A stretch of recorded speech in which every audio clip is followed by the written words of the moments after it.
ముస్లిం సోదరులను మీరు అడిగి చూడండి, జస్ట్ మీరు అడిగి చూడండి. సామాన్య ముస్లిం సోదరుడు కూడా తెలిసిద్ది, కావాలంటే మీరు అడిగి చూడండి.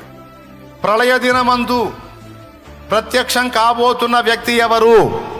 రాకడ దినముందని మనం నమ్ముతాం, ముస్లిం సోదరులు కూడా నమ్ముతారు. ఆ రాకడ దినాన్ని ప్రళయ దినం అన్నారు. ఆ రాకడ దినమందు ప్రత్యక్షమయ్యేటువంటి ఆ వ్యక్తి ఎవరు అని మీరు అడగండి. ఈసా మసీహ్ అంటాడు. అంటే యేసు క్రీస్తే ప్రత్యక్షమవుతాడు అని అనకపోతే నన్ను అడుగు. 1,00,000 మందికి పైన ప్రవక్తలు ఉండి ఉండగా 1,80,000 కంటే ఎక్కువ మంది ప్రవక్తలు ఉన్నారని చెప్పగా ఇంతమందిలో యేసుక్రీస్తు ప్రభువే ఎందుకు ప్రత్యక్షం కావాలి?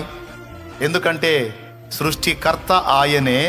సృష్టి పాపములో పడ్డప్పుడు దాన్ని విమోచించడానికి వచ్చి ప్రాణం పెట్టి తిరిగి లేచింది ఆయనే. రేపు సృష్టికి తీర్పు తీర్చడానికి సింహాసనం ఎక్కబోతుంది ఆయనే.